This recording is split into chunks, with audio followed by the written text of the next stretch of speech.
En 2011, Paco de Lucía dejó una frase que sonaba casi imposible viniendo de él. No habló como una leyenda. No habló como el guitarrista que había llevado el flamenco a los escenarios más importantes del mundo. Habló como un hombre cansado. Dijo, no necesito nada. Solo quiero estar tumbado todo el día. Soy el hombre más vago del mundo. El problema es que siempre estoy atado a agendas y compromisos. Salgo de gira, y en vez de ir yo, me llevan. La confesión desconcertaba, porque quien hablaba no era un hombre que hubiera vivido lejos del esfuerzo. Era Paco de Lucía, el niño de Algeciras que aprendió la guitarra casi como una obligación. El músico que creció bajo la disciplina de su padre. El artista que pasó de tocar con sus hermanos a conquistar teatros, festivales, estudios de grabación, aeropuertos, países y públicos que quizá nunca habían entendido el flamenco hasta escucharlo en sus manos. Entonces, ¿por qué un genio así se llamaba a sí mismo el hombre más vago del mundo? La respuesta no estaba en la pereza, estaba en el agotamiento. Paco no estaba confesando que no quisiera trabajar. Estaba revelando algo más profundo, que durante años la vida había dejado de moverse a su ritmo. Había una agenda, un vuelo, un concierto, una entrevista, otro compromiso, otra ciudad, otra noche lejos de casa, otra sala esperando que sus manos hicieran otra vez lo imposible. Él no iba, lo llevaban. Esa frase contiene una tristeza silenciosa. La tristeza de un hombre que alcanzó tanta altura que ya no podía detenerse cuando quería. La tristeza de alguien que convirtió la guitarra en una voz universal, pero empezó a perder una cosa más simple: el derecho a quedarse quieto. No era la confesión de un hombre perezoso. Era el cansancio secreto de un genio que conquistó el mundo, pero perdió el derecho a detenerse. Detrás del nombre Paco de Lucía estaba Francisco Gustavo Sánchez Gómez, nacido en Algeciras, en una familia donde el flamenco no era un lujo, sino una forma de respirar. Su padre, Antonio Sánchez Pecino, no le puso la guitarra en las manos como quien entrega un juguete. Se la puso como quien entrega una disciplina, una herramienta, una salida posible. Desde niño, Paco entendió que el talento no era suficiente. Había que repetir hasta que los dedos obedecieran. Había que acompañar, escuchar, corregir, volver a empezar. La guitarra no se convirtió en su destino de un día para otro. Lo fue cercando poco a poco, hasta que el niño quedó unido a ella de una forma casi irreversible. Después llegaron los escenarios. Llegó Camarón de la Isla. Llegó Entre dos aguas. Llegó el Teatro Real. Llegaron Japón, América, Europa, el jazz, los premios, los grandes nombres internacionales, la admiración de músicos que veían en él algo que parecía no tener explicación. Pero cuanto más grande se volvía Paco de Lucía, más difícil era ser simplemente Paco. El público escuchaba al genio. La industria organizaba al genio. El mundo reclamaba al genio. Y el hombre, detrás de todo eso, solo quería descansar. Esta es la historia de unas manos que cambiaron el flamenco.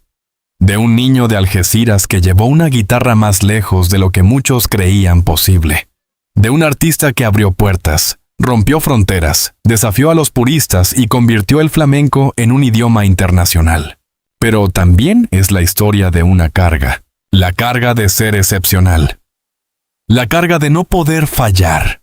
La carga de vivir dentro de un hombre que todos admiran, pero que también exige, arrastra y consume. Paco de Lucía hizo hablar a la guitarra como si dentro de ella hubiera mar, raíz, fuego y memoria. Pero al final, quizá lo que más deseaba no era otro aplauso. Era algo mucho más difícil para un hombre convertido en leyenda, que lo dejaran parar.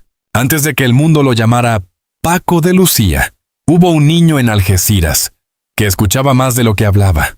Nació el 21 de diciembre de 1947, en el número 8 de la calle San Francisco, en el barrio de La Fuente Nueva. Su nombre verdadero era Francisco Gustavo Sánchez Gómez. Un nombre largo, común, de familia. Todavía no había escenarios, ni teatros llenos, ni guitarras convertidas en leyenda. Solo había una casa andaluza, una ciudad de puerto y una familia donde la música no era un lujo, sino una manera de resistir. Algeciras no era Madrid. No era una capital cultural donde el arte se presentaba vestido de gala. Era una ciudad abierta al mar, al trabajo, al paso de la gente, al comercio, al ruido de la calle. En los años posteriores a la guerra, la vida para muchas familias españolas seguía marcada por la escasez, por la obligación de buscarse el pan, por la necesidad de que cada hijo aprendiera pronto que el futuro no se regalaba. En ese mundo nació Paco. Su padre, Antonio Sánchez Pecino, no era un artista rico ni un maestro rodeado de prestigio. Era un guitarrista aficionado, conocido en ambientes flamencos locales como Antonio de Algeciras, pero también era un hombre que trabajaba para sostener a los suyos. Vendía fruta en el mercado, vendía telas por la calle. Conocía el valor de una moneda y el peso de una casa llena. Por eso miraba el flamenco de una forma muy concreta, no solo como belleza, también como oficio. Para Antonio, la música podía abrir una puerta donde la vida apenas dejaba rendijas. Si sus hijos aprendían a tocar, a cantar, a acompañar, quizá tendrían una herramienta. Quizá podrían subir a un escenario.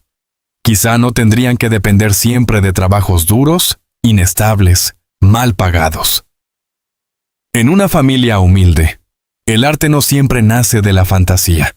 A veces nace de una urgencia práctica. Sobrevivir con dignidad. La madre se llamaba Lucía Gómez González, la portuguesa. De ella vendría el nombre que más tarde conocería el mundo, Paco de Lucía. No fue un nombre elegido al azar. En el flamenco, los nombres muchas veces llevan una raíz, una pertenencia, una memoria familiar. Decir Paco de Lucía era decir que aquel niño también venía de su madre. Era poner a Lucía dentro de la leyenda antes incluso de que la leyenda existiera. En aquella casa había 5 hijos: Ramón, Pepe, Francisco, Carmen y Antonio. No era una familia silenciosa. Ramón aprendió guitarra. Pepe se inclinó hacia el cante. Carmen y Antonio también estuvieron cerca de la música, aunque sus caminos no terminaran convirtiéndose en una carrera profesional como la de sus hermanos. Y Francisco, el menor, creció mirando a todos. En una casa así, el niño pequeño no empieza desde cero. Hereda sonidos, hereda conversaciones, hereda comparaciones, hereda exigencias. El flamenco estaba alrededor de él antes de que él pudiera entenderlo. Estaba en la voz de Pepe, en las manos de Ramón, en las visitas de artistas, en las conversaciones del padre, en la manera en que una familia podía reunirse alrededor de un cante como quien se reúne alrededor de una verdad antigua. Para entender a Paco de Lucía, hay que entender primero lo que significaba el flamenco en aquel tiempo. No era solo entretenimiento. No era simplemente música para turistas, ni una postal de Andalucía. El flamenco era memoria popular. Era orgullo de barrios humildes. Era el idioma de mucha gente que no tenía grandes espacios para contar su vida. En sus palos, en sus ritmos, en sus silencios, cabían la pena, la fiesta, el trabajo, la rabia, el amor, la pobreza, la identidad y la dignidad.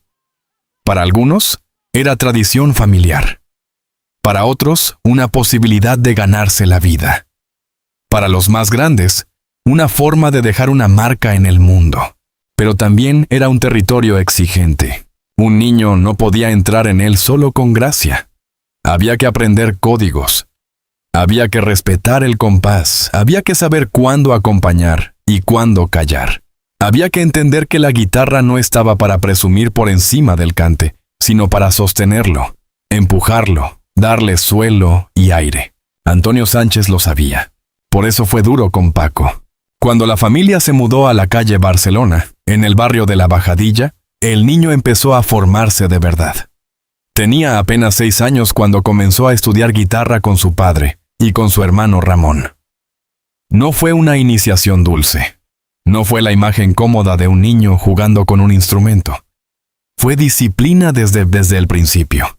La guitarra apareció como una presencia diaria. Primero, las posiciones.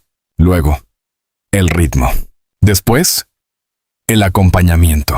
Otra vez. Y otra vez. Hasta que las manos entendieran lo que la cabeza todavía no sabía explicar. Paco aprendió muy pronto que el talento no servía de nada si no obedecía al trabajo. En su casa no se celebraba la facilidad vacía, se corregía, se exigía, se repetía. Antonio no quería un niño que tocara bonito durante un rato. Quería formar a alguien capaz de sostener un cante, de entrar en una reunión flamenca, de ganarse el respeto de quienes sí sabían escuchar. Esa diferencia fue decisiva. Porque Paco no nació como un guitarrista que buscaba lucirse. Nació dentro de una escuela doméstica donde la guitarra era antes que nada servicio, compás y oficio. Allí aprendió una lección que nunca perdería. La grandeza no consiste en tocar muchas notas, sino en saber colocar la nota exacta en el lugar donde duele, o donde respira la música. Mientras tanto, la casa seguía siendo casa. Había trabajo, horarios, preocupaciones, hermanos, voces cruzadas. El arte convivía con la necesidad. No había una separación limpia entre la vida y la música. La guitarra no estaba en una habitación sagrada, lejos del mundo real. Estaba dentro de la vida diaria, cerca de la comida, del cansancio, de las conversaciones familiares, de los planes del padre, de las esperanzas puestas en los hijos. Paco creció en ese cruce. Por un lado, la calle. Por otro, la guitarra. Por un lado, la infancia. Por otro, una exigencia que lo empujaba a madurar. A los 11 años, dejó los estudios y dedicó mucho más tiempo al instrumento. Ese momento marcó una frontera. Desde entonces, la guitarra dejó de ser una parte de su vida para convertirse en el centro. Mientras otros niños aún podían perder tardes enteras sin destino, Paco ya caminaba hacia uno. No porque lo hubiera elegido del todo, sino porque la familia, el ambiente y el talento lo habían ido llevando hasta allí. Y esa es la clave de su origen. Paco de Lucía no apareció de la nada. No fue un milagro aislado. Fue el resultado de una ciudad, de una familia, de una época, de una tradición y de una disciplina. Fue el hijo menor de una casa donde el flamenco era herencia y herramienta. Fue el niño de un padre que veía en la música una salida posible. Fue el hermano de Ramón y Pepe, dos presencias que le enseñaron desde dentro la relación entre la guitarra y el cante. Fue el hijo de Lucía, cuyo nombre quedaría unido para siempre al suyo. Antes de ser un genio, Paco fue un niño rodeado de sonidos. Antes de conquistar el mundo, tuvo que aprender a escuchar una casa. Antes de hacer hablar a la guitarra, tuvo que aceptar que aquella guitarra le hablara primero a él. Y quizá por eso su música nunca sonó como una simple demostración técnica. Sonó a raíz. Sonó a puerto. Sonó a familia. Sonó a un niño de Algeciras que entendió demasiado pronto que las 6 cuerdas podían ser camino, refugio, obligación y destino al mismo tiempo. La guitarra le abrió la puerta del mundo, pero también lo tomó desde la infancia. Y desde entonces, Paco de Lucía ya nunca pudo vivir del todo lejos de ella. En la casa de los Sánchez Gómez, la guitarra no era un objeto para decorar una pared, era una obligación. Paco la conoció demasiado pronto para verla como un simple juego. Tenía 6 años cuando su padre, Antonio Sánchez Pecino, y su hermano Ramón empezaron a enseñarle los primeros secretos del instrumento. A esa edad, muchos niños todavía descubren el mundo corriendo por la calle, ensuciándose las manos, perdiendo la tarde sin pensar en el futuro. Paco, en cambio, empezó a descubrirlo sentado frente a 6 cuerdas. No había aplausos todavía, no había público, no había gloria. Había una casa humilde, un padre exigente y una guitarra que pedía paciencia. Antonio no formaba a sus hijos para que tocaran bonito en reuniones familiares. Quería darles un oficio. Sabía que el flamenco podía abrir puertas si se tomaba en serio. Pero también sabía que ese mundo no perdonaba la mediocridad. En los ambientes flamencos no bastaba con tener gracia. Había que saber acompañar. Había que dominar el compás, había que escuchar al cantaor sin invadirlo. Había que respetar una tradición que venía cargada de memoria. Por eso la educación musical de Paco comenzó desde abajo. Primero, obedecer. Después, entender. Solo mucho más tarde, crear. Su padre le enseñaba a evitar la vanidad temprana. Nada de adornos innecesarios. Nada de tocar para impresionar antes de aprender a sostener. La guitarra flamenca, en aquella casa, era una escuela de humildad antes de ser una herramienta de brillo. Y esa primera lección marcó para siempre a Paco. La grandeza no consiste en llenar el silencio, sino en saber cuándo entrar en él. Ramón, su hermano mayor, fue otra figura decisiva. Si Antonio representaba la autoridad, Ramón era el ejemplo cercano. Paco podía mirar sus manos, observar sus movimientos, copiar su manera de atacar las cuerdas, corregirse en silencio. En una familia musical, los hermanos también son maestros. No enseñan siempre con discursos, enseñan con presencia, con comparación, con una exigencia que nace de ver al otro avanzar un poco más rápido. Y Paco aprendía mirando. Miraba cómo se colocaban los dedos. Miraba cómo se respiraba antes de una falseta. Miraba cómo la guitarra podía acompañar una voz sin taparla. Mientras tanto, Pepe, su otro hermano, le mostraba desde el cante una verdad fundamental. La guitarra no estaba sola. Tenía que dialogar con la voz. Tenía que sostenerla, empujarla, responderle. Esa relación entre guitarra y cante sería una de las claves de Paco de Lucía. Antes de ser solista, antes de llenar teatros, antes de tocar con músicos de jazz, él aprendió que una guitarra flamenca no podía olvidarse de la garganta humana. La disciplina no siempre se ve desde fuera. A veces no tiene forma de castigo, ni de grito, ni de escena dramática. A veces es simplemente una repetición diaria, una corrección. Una tarde perdida para otros juegos. Una mano que vuelve al mismo pasaje hasta que el sonido sale limpio. Una mirada del padre que no celebra demasiado pronto, porque sabe que el talento se estropea cuando se halaga antes de tiempo. Paco creció dentro de esa rutina, y la rutina lo fue cambiando. A los 11 años, dejó los estudios, y empezó a dedicar mucho más tiempo a la guitarra. Esa decisión separó su vida de la de otros niños. No fue una anécdota pequeña. Fue el momento en que el instrumento dejó de ser una parte importante de su infancia y pasó a convertirse en el centro de todo. La escuela quedó atrás. La guitarra ocupó el lugar del camino. Desde entonces, cada día empujaba al niño un poco más hacia el artista, pero también lo alejaba de una vida normal. Ahí empieza a entenderse la contradicción que años después resultaría tan extraña. El hombre que llegó a decir, soy el hombre más vago del mundo, no venía de la comodidad ni de la falta de esfuerzo. Venía de una infancia donde el descanso tuvo que negociar siempre con la exigencia. Venía de una casa donde el arte era bello, sí, pero también era trabajo. Venía de un padre que no quería criar solo a un niño con talento, sino a un profesional capaz de sobrevivir en el flamenco. La palabra genio suele engañar, hace pensar en algo fácil. Como si un día un niño tocara una cuerda y el mundo se rindiera. Con Paco no fue así. Había oído, sensibilidad, rapidez, intuición. Pero detrás de todo eso había horas. Había disciplina, había renuncias. Había una familia entera empujando en la misma dirección. El talento fue la chispa. El trabajo fue el fuego que no dejaron apagarse. Con el tiempo, llegaron influencias que ampliaron su mundo. Niño Ricardo le mostró una forma de hondura flamenca, una manera de tocar ligada a la emoción y al cante. Sabicas, desde otra altura, le reveló que la guitarra podía ser también un instrumento de concierto, una voz completa, capaz de sostener una obra de principio a fin. Aquellos nombres no reemplazaron lo aprendido en casa, lo agrandaron. Paco empezó a comprender que la tradición no era una jaula, era una raíz. Y una raíz fuerte permite crecer más lejos. Ese fue el equilibrio que empezó a formarse en él. Respeto por lo antiguo y hambre de ir más allá. Su padre le había enseñado la base. Ramón le había dado cercanía y ejemplo. Pepe le había recordado la importancia del cante. Los grandes maestros le abrieron el horizonte.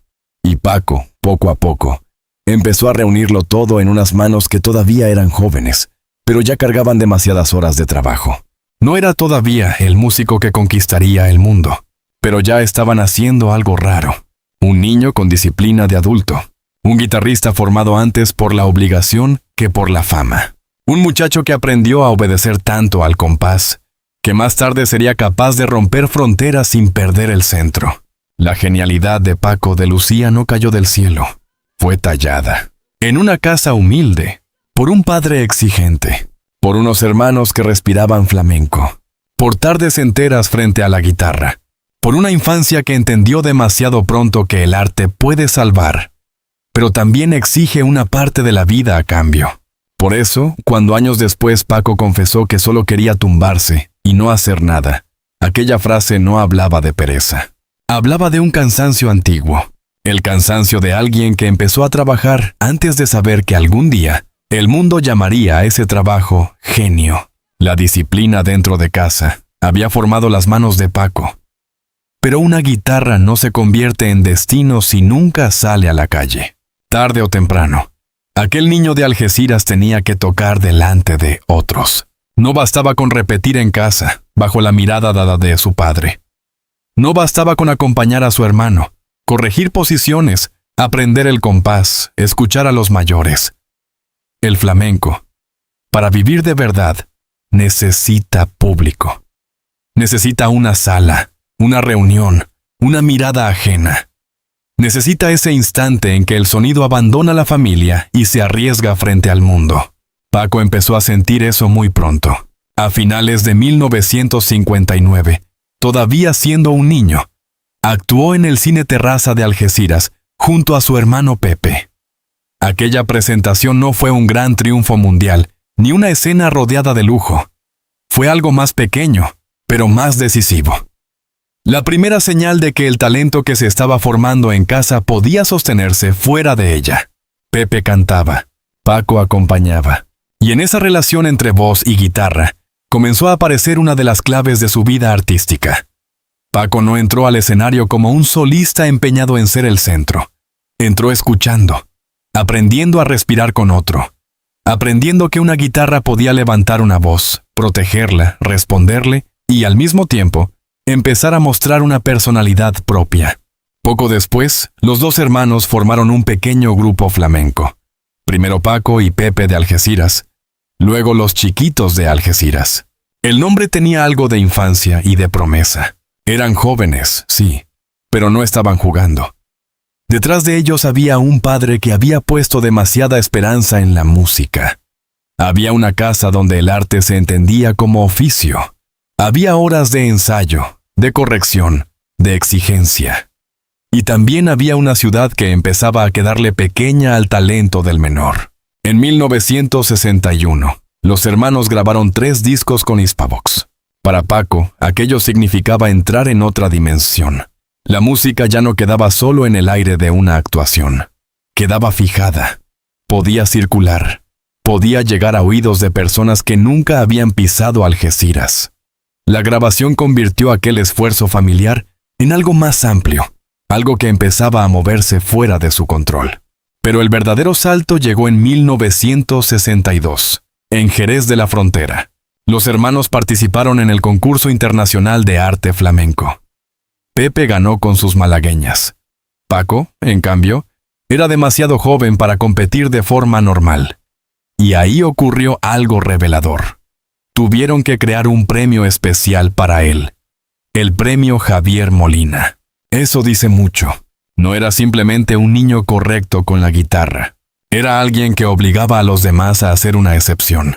El dinero de aquellos premios, junto con lo que enviaba Ramón trabajando con la compañía de Juanito Valderrama, ayudó a la familia a trasladarse a Madrid. Y ese traslado cambió el mapa de Paco. Algeciras había sido raíz, escuela, puerto de origen. Madrid era otra cosa. Oportunidad, competencia, dureza, escenario grande. Llegar a Madrid no significaba llegar a la gloria. Significaba empezar de nuevo en un lugar donde había más artistas, más exigencia y menos paciencia.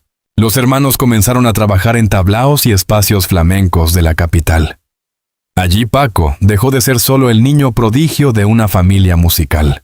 Empezó a convertirse en un profesional. Un niño, sí, pero ya obligado a comportarse como alguien que debía cumplir. Había horarios, actuaciones, empresarios, compañeros, públicos distintos.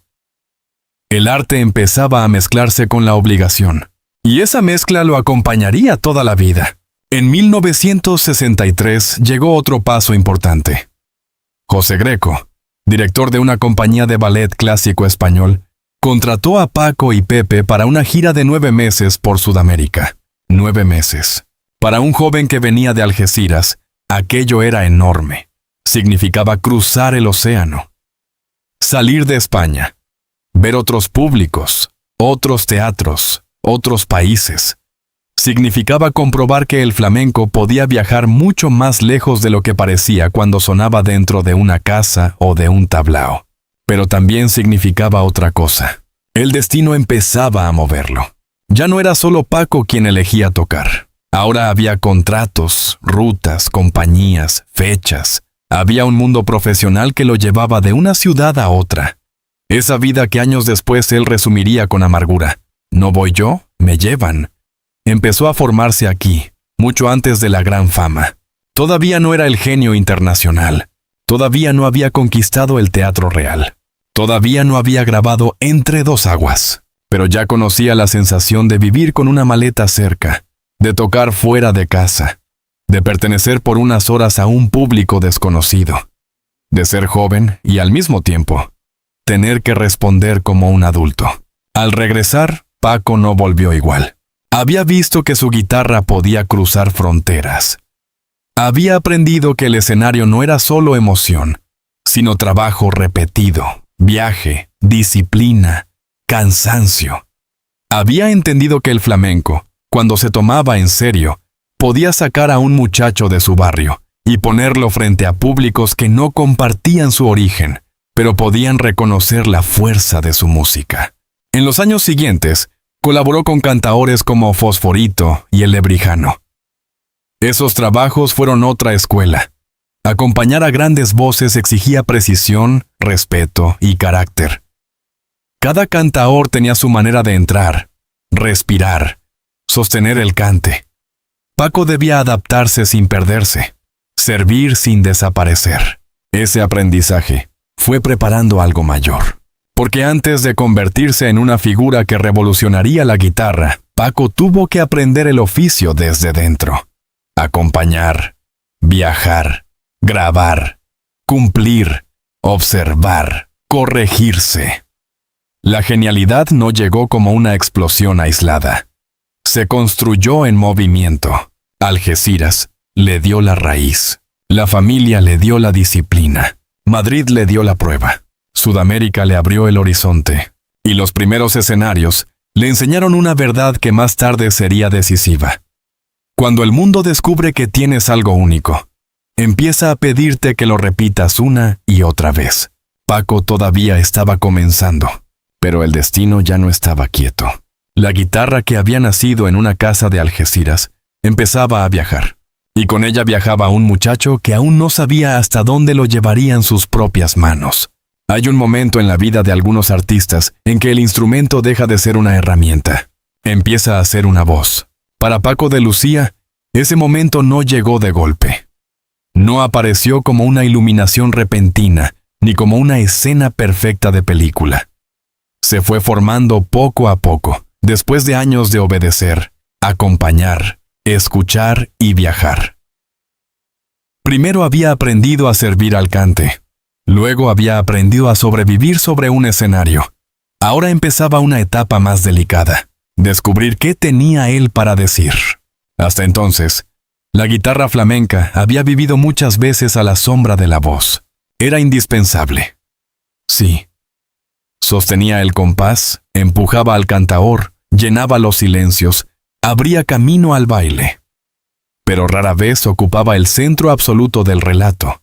En el flamenco tradicional, el cante llevaba la herida principal. La guitarra acompañaba esa herida con respeto, con fuerza, con inteligencia. Paco venía de esa escuela. Su padre le había enseñado que la guitarra no debía presumir por encima del cante. Su hermano Pepe le había mostrado desde dentro la importancia de sostener una voz. Los tablaos y las primeras grabaciones le habían dado oficio.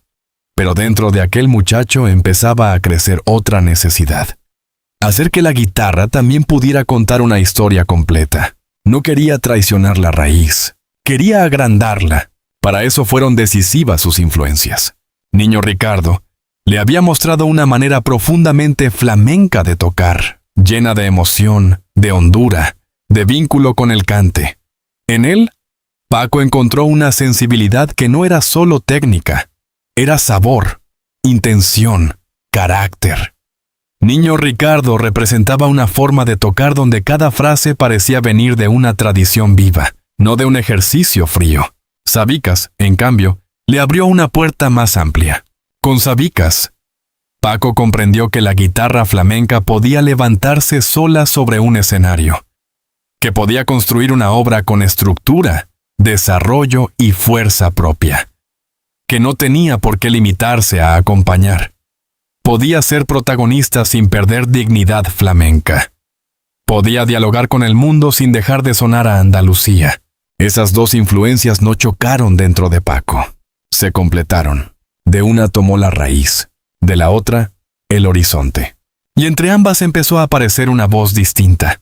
En 1967, después de viajes, tablaos, grabaciones y colaboraciones, Paco publicó su primer álbum en solitario, La fabulosa guitarra de Paco de Lucía. El título sonaba grande, quizá incluso atrevido para un artista tan joven. Pero no era solo una presentación comercial. Era una declaración. Aquella guitarra ya podía sostenerse por sí misma. El niño de Algeciras estaba dejando de ser únicamente acompañante. Empezaba a afirmar un mundo propio. Su toque tenía velocidad, precisión, fuerza rítmica.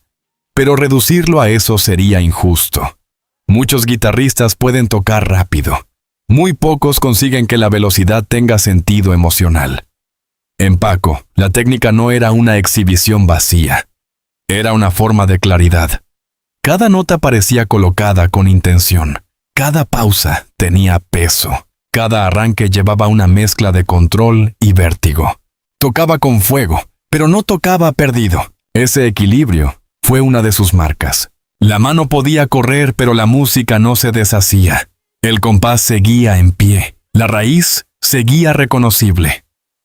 Incluso cuando se acercaba a territorios nuevos, Paco no sonaba como alguien que abandonaba el flamenco. Sonaba como alguien que empujaba sus paredes desde dentro. En esos años también empezó a mirar hacia el jazz. Su contacto con Pedro Iturralde y las grabaciones de flamenco jazz le abrieron otro tipo de respiración.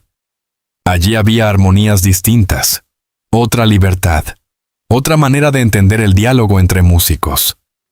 Para algunos puristas, esa curiosidad podía parecer peligrosa. Para Paco, era una extensión natural de una inquietud que ya llevaba dentro. Él no quería quedarse quieto, pero tampoco quería convertirse en otra cosa. Ese fue el riesgo que empezó a definirlo. Avanzar sin romper el hilo que lo unía a su origen. Muchos artistas se pierden cuando buscan modernizar una tradición. Se van tan lejos que dejan de pertenecer a ella. Paco caminó en una línea más difícil. Quería abrir ventanas, pero sin derrumbar la casa. Por eso su guitarra empezó a sonar como un puente. Un puente entre la familia y el escenario. Entre Algeciras y Madrid. Entre el cante antiguo y el concierto moderno. Entre el flamenco de raíz y los lenguajes que venían de fuera. Y ese puente no se construyó con discursos, se construyó con manos, con estudio, con oído, con una inteligencia musical que le permitía tomar algo nuevo y hacerlo pasar por el fuego del flamenco hasta que dejara de sonar ajeno. Paco empezó a entender que su destino no era repetir exactamente lo que habían hecho otros. Su destino era continuar la tradición moviéndola. Eso exige valor. Porque cuando un artista toca una música tan cargada de identidad, cada paso nuevo puede despertar sospechas. Siempre habrá quien diga que se ha ido demasiado lejos. Siempre habrá quien prefiera que todo permanezca intacto. Pero el arte que no se mueve termina convertido en museo. Paco lo sabía, quizás sin necesidad de decirlo. La guitarra, en sus manos, empezó a hablar otro idioma. No un idioma extranjero, un flamenco más amplio, más abierto, más capaz de cruzar fronteras. Lo que antes había aprendido como obligación familiar, se estaba transformando en una búsqueda personal. La disciplina de Antonio, el ejemplo de Ramón, el cante de Pepe, las influencias de Niño Ricardo y Sabicas, los viajes, los escenarios, el contacto con el jazz, todo empezaba a reunirse en una sola dirección. Paco estaba encontrando su voz. Y lo extraño es que esa voz no salía de su boca, salía de una guitarra que podía sonar dulce sin volverse débil, rápida sin perder alma, moderna sin olvidar de dónde venía, profunda sin necesitar demasiadas palabras. A partir de ese momento, Paco de Lucía ya no caminaba solo hacia una carrera de éxito, caminaba hacia una transformación. Porque cuando un instrumento empieza a hablar por un hombre, ya no se trata únicamente de música. Se trata de identidad, de destino, de una manera de existir en el mundo. Paco había pasado años aprendiendo a obedecer a la guitarra. Ahora la guitarra empezaba a obedecerle a él. Y cuando eso ocurrió, el flamenco empezó a escuchar una voz que todavía no sabía hasta dónde iba a llegar. Hay encuentros que no parecen importantes cuando ocurren. Solo después, con los años, uno entiende que allí empezó a moverse algo más grande que dos personas. Cuando Paco de Lucía conoció a Camarón de la Isla, el flamenco no se detuvo de inmediato para anunciar una revolución. No hubo una señal visible. No hubo una frase solemne capaz de resumir lo que iba a pasar. Eran dos jóvenes marcados por el mismo territorio artístico, pero venían de heridas distintas. Paco traía una guitarra formada en la disciplina. Camarón traía una voz nacida de la necesidad. Uno había aprendido a escuchar desde niño, bajo la vigilancia de un padre que entendía el flamenco como oficio.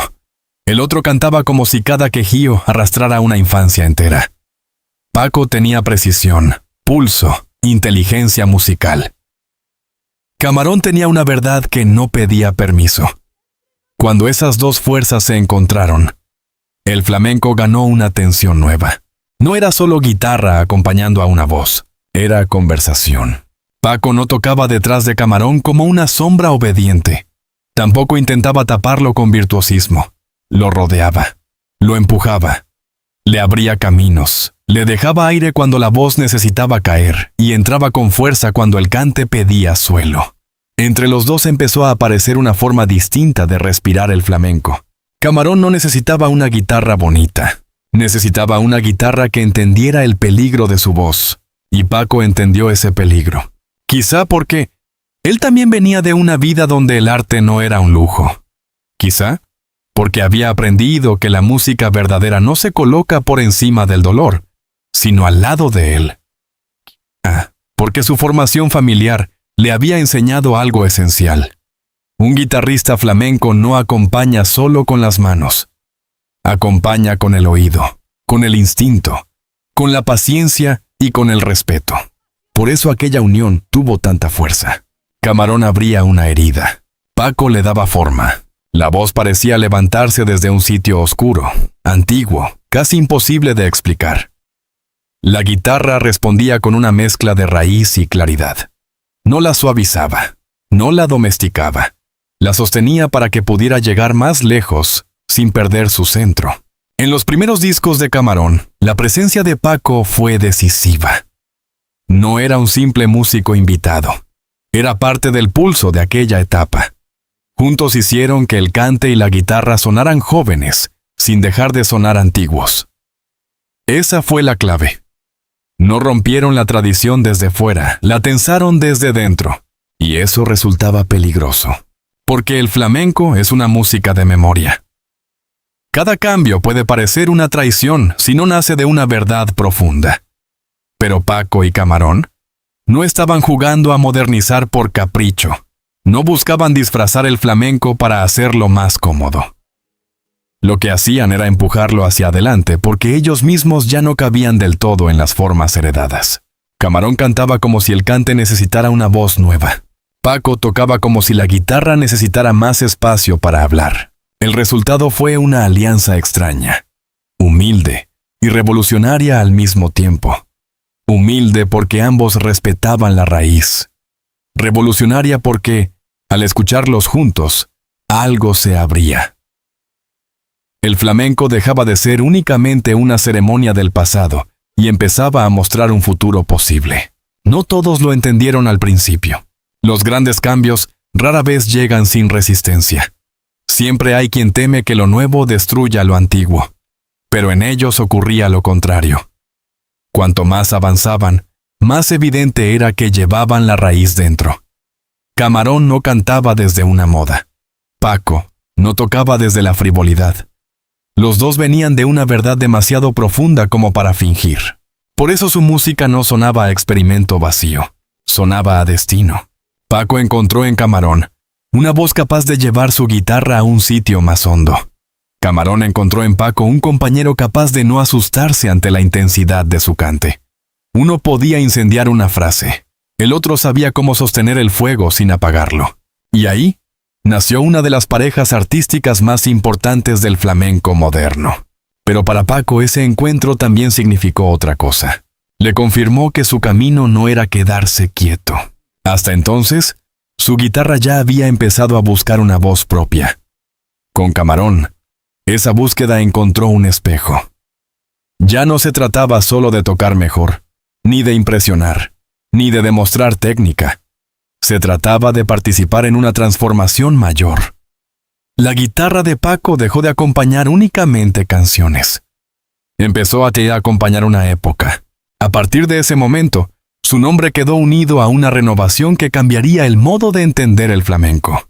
Y, sin embargo, detrás de esa grandeza, había algo muy simple. Dos artistas escuchándose. Eso es lo que muchas veces se olvida. La revolución no comenzó con discursos. Comenzó con una voz y una guitarra entrando juntas en el mismo dolor. Camarón llevaba en la garganta una verdad que parecía venir de muy lejos. Paco tenía en las manos la disciplina, la elegancia y la valentía para seguirlo sin perderse. Y cuando uno cantaba y el otro respondía, el flamenco dejaba de ser una música encerrada en sus límites. Se convertía en una conversación abierta, viva, capaz de cruzar generaciones. Después vendrían discos, escenarios, debates, admiración y leyenda. Pero el centro estaba allí, en ese instante en que Paco de Lucía entendió que su guitarra podía caminar junto a una voz como la de Camarón sin quedarse pequeña. Y en ese otro instante, igual de importante, en que Camarón encontró una guitarra capaz de mirar su herida de frente.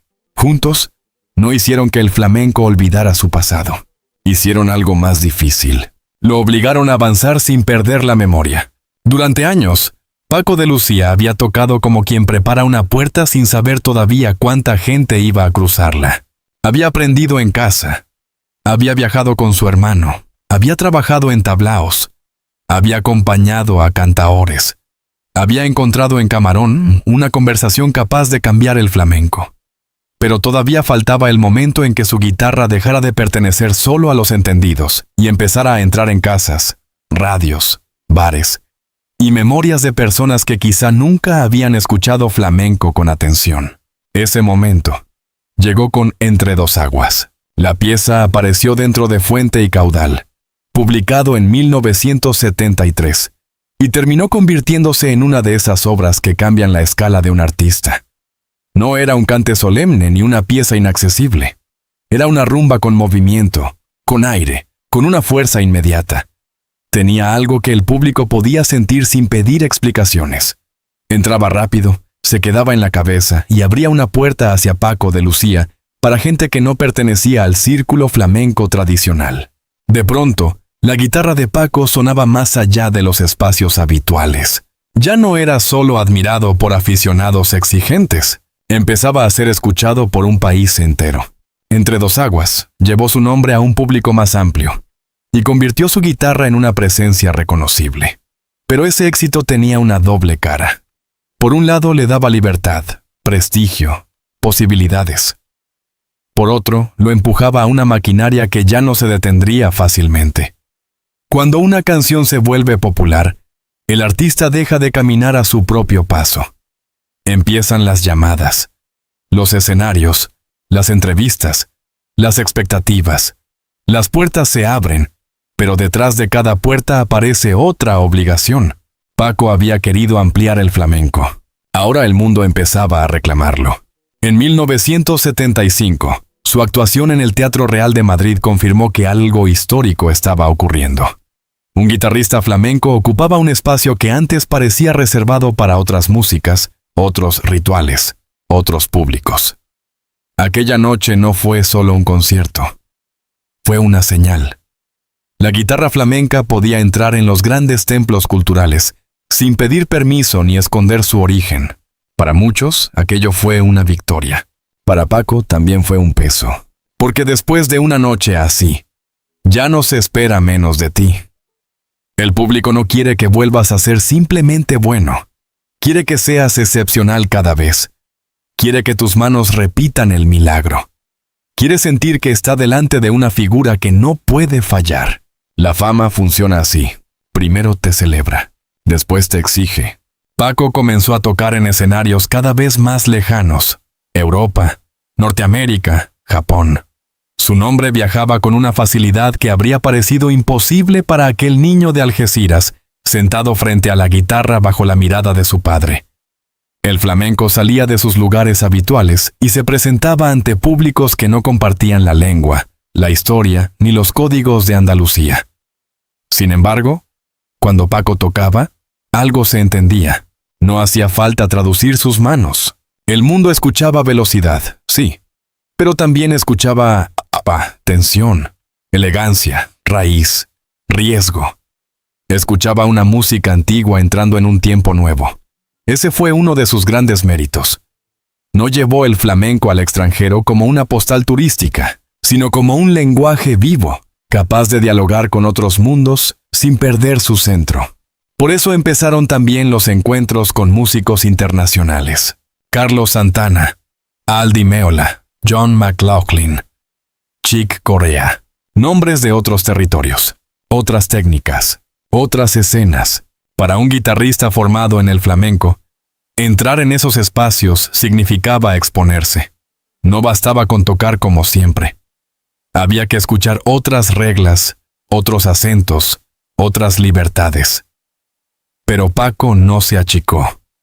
Su guitarra podía sentarse frente al jazz, frente al rock, frente a músicos de enorme prestigio, y seguir sonando a Paco. Esa fue su grandeza.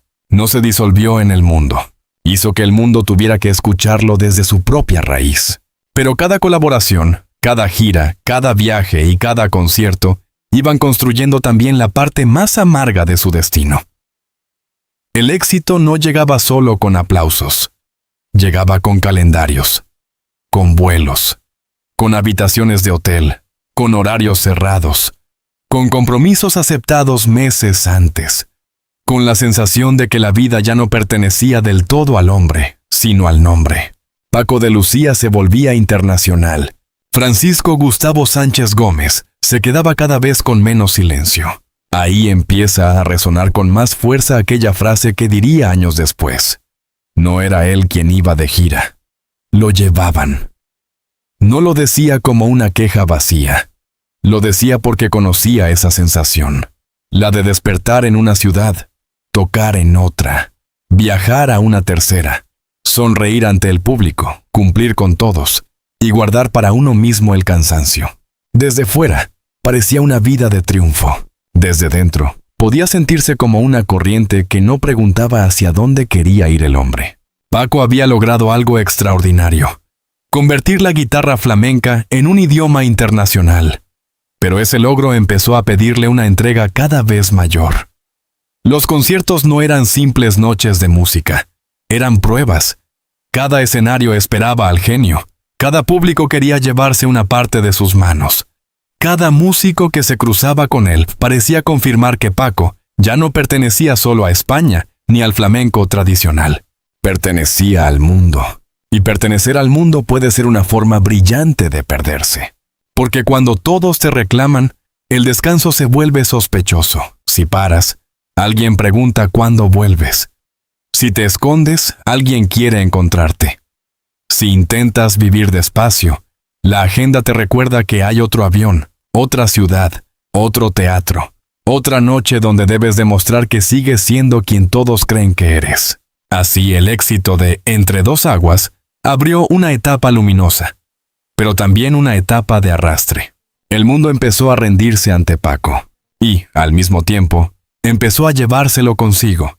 La guitarra que había nacido en Algeciras ya sonaba en escenarios enormes, junto a músicos de prestigio internacional, ante públicos que veían en él algo irrepetible. Pero detrás de ese ascenso había un precio silencioso. Cuanto más lejos llegaba la música, más difícil era para el hombre quedarse quieto. Paco de Lucía no estaba huyendo de la fama, la había ganado con trabajo. Pero la fama, una vez despierta, rara vez camina al ritmo de quien la creó.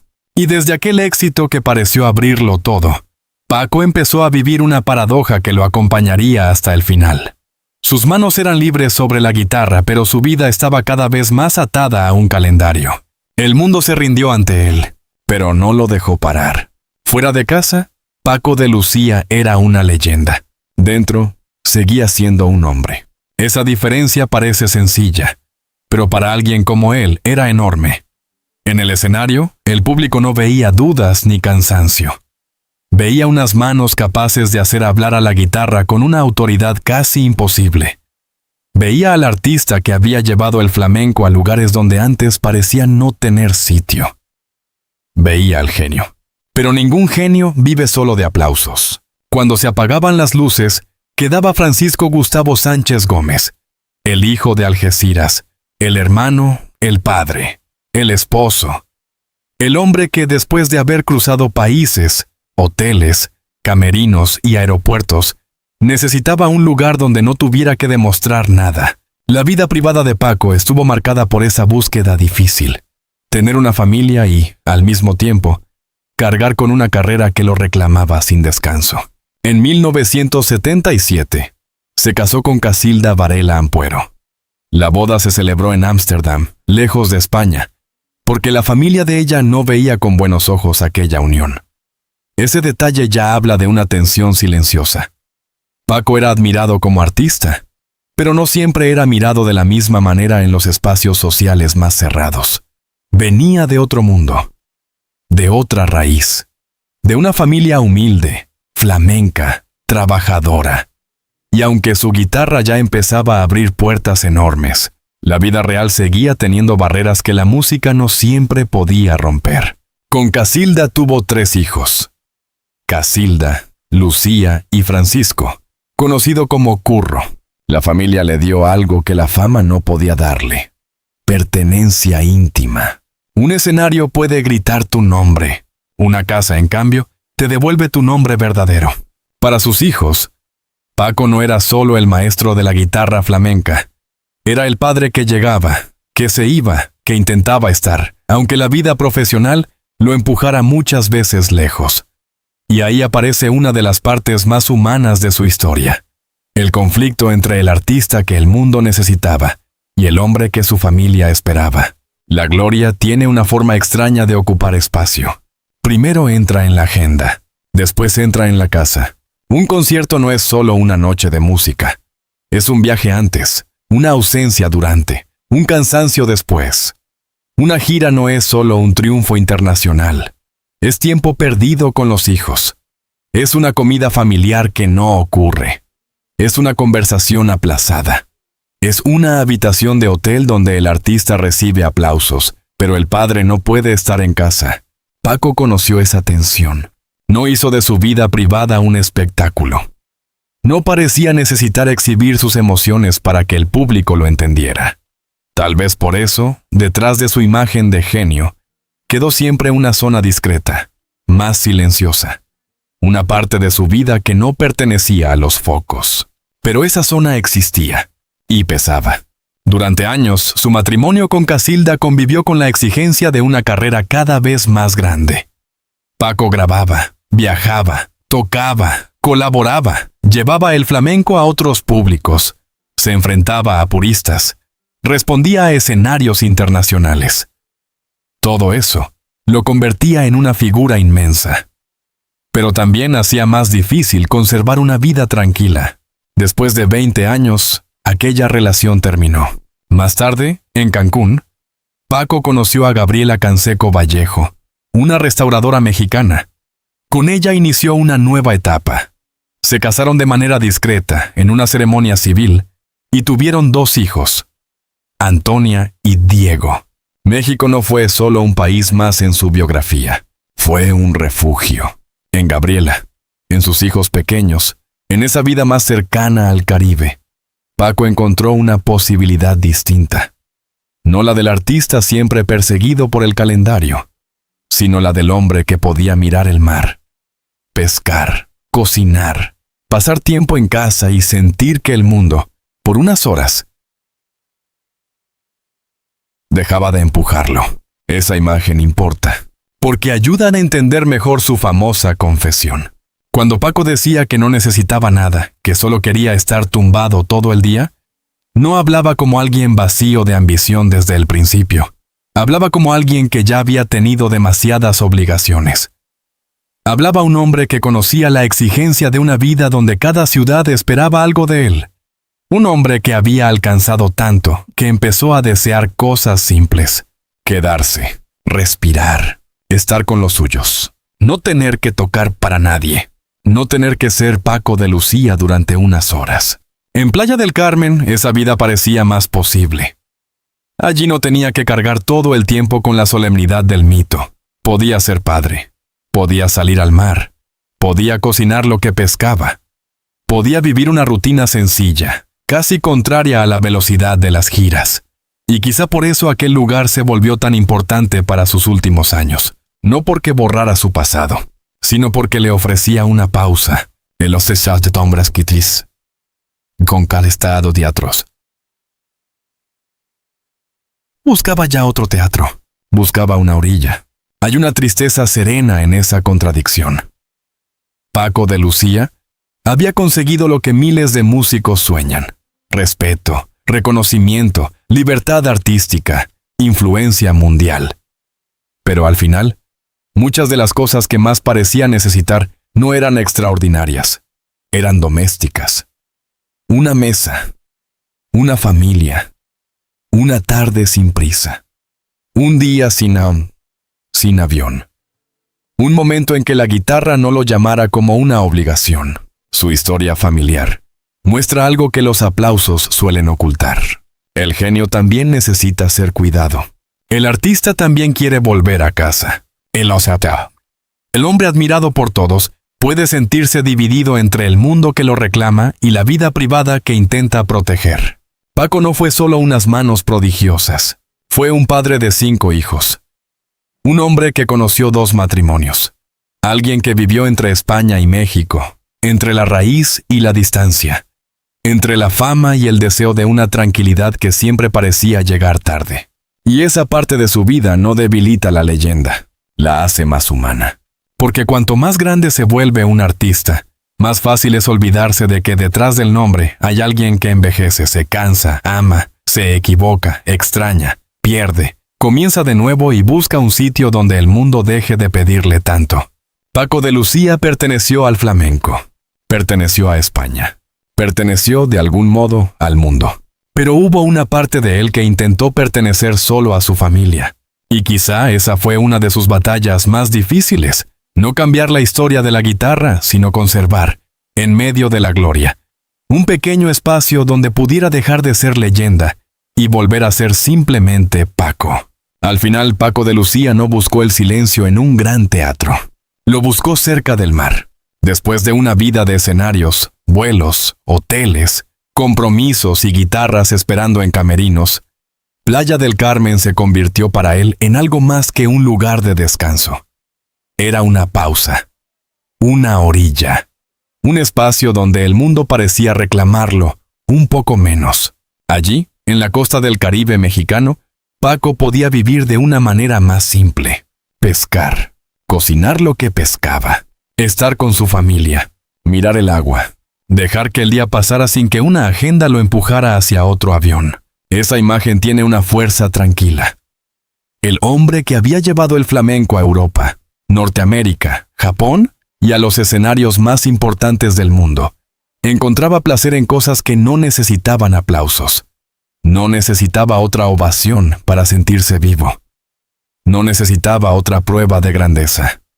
Quizá, después de tantos años siendo Paco de Lucía para los demás, lo que más quería era volver a ser simplemente Paco. Por eso su famosa confesión cobra aquí todo su sentido.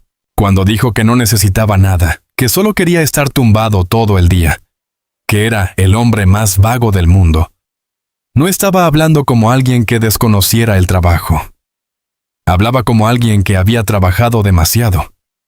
Como un hombre que había pasado la vida respondiendo a llamadas, fechas, giras y expectativas.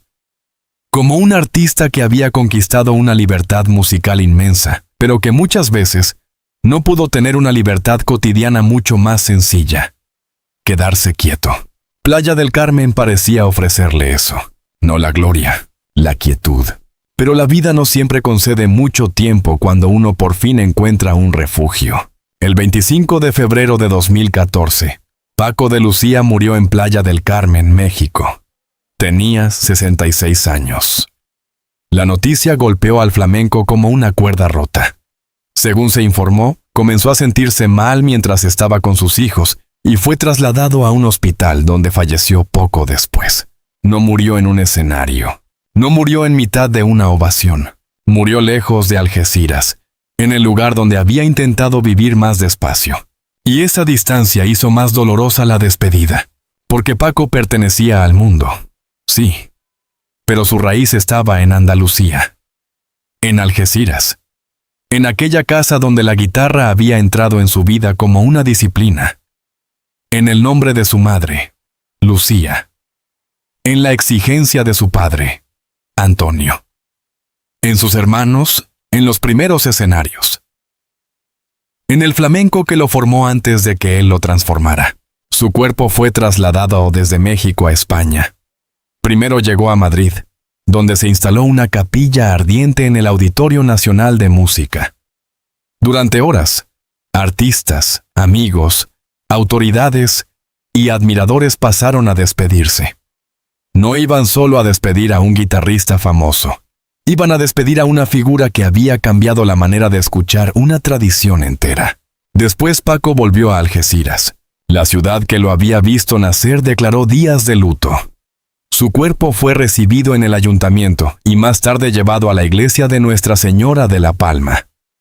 Finalmente, fue enterrado en el cementerio viejo, cerca de sus padres. Ese regreso cerraba un círculo. El niño que había salido de Algeciras con una guitarra volvía convertido en leyenda. Pero una leyenda no vuelve como se fue. Vuelve acompañada por todo lo que dejó en el camino. Discos, escenarios, alumnos invisibles, guitarristas marcados por su sonido, públicos que descubrieron el flamenco gracias a él, músicos de otros mundos que entendieron que aquella guitarra tenía un idioma propio. Paco de Lucía no dejó solo canciones, dejó una forma de pensar el flamenco. Antes de él, la guitarra flamenca ya tenía historia, maestros, belleza y fuerza. Pero Paco la llevó a otro lugar. La hizo dialogar con el jazz, con la música clásica, con escenarios internacionales, con públicos que no conocían sus códigos. Introdujo caminos nuevos sin arrancar la raíz. Ese fue su milagro. Avanzar sin romper del todo el hilo que lo unía a su origen. Por eso su ausencia no se sintió como la de un músico más. Se sintió como la pérdida de una brújula. Después de su muerte, llegaron homenajes, conciertos, recuerdos, reediciones, palabras de admiración. Pero el homenaje más verdadero siguió ocurriendo en otro sitio, en las manos de quienes tomaron una guitarra después de escucharlo. En cada joven que entendió que el flamenco podía ser raíz y futuro al mismo tiempo. En cada músico que descubrió que la técnica, sin alma, no basta, y que la emoción, sin disciplina, tampoco llega lejos. Paco cambió el flamenco porque nunca lo trató como una pieza inmóvil. Lo trató como algo vivo. Y lo vivo respira, se mueve, se arriesga, Esa fue su grandeza y también su carga. Porque quien abre caminos termina obligado a caminar siempre un poco más. Quien se convierte en símbolo pierde parte de su derecho a esconderse. Quien alcanza una altura única empieza a vivir bajo la presión de estar siempre a la altura de sí mismo. Tal vez por eso sus últimos años junto al mar resultan tan importantes. No fueron una nota secundaria. Fueron la necesidad final de un hombre que había sido llevado demasiado lejos por su propio talento. Un hombre que, después de conquistar el mundo, quiso reducir la vida a lo esencial. Familia, agua, comida, calma, tiempo. Paco de Lucía murió lejos de su tierra, pero no se quedó lejos. Volvió en cada nota. Volvió en el sonido de la guitarra flamenca moderna. Volvió en el recuerdo de Camarón. Volvió en Entre dos aguas. Volvió en los teatros donde su nombre todavía impone respeto. Volvió en Algeciras, en Andalucía, en cada músico que lo mira no como un final, sino como una puerta abierta. El hombre que decía no necesitar nada, terminó dejando una herencia inmensa. Quizá porque los verdaderos genios no siempre buscan construir una leyenda. A veces solo trabajan, obedecen a una llamada interior, se cansan, intentan parar.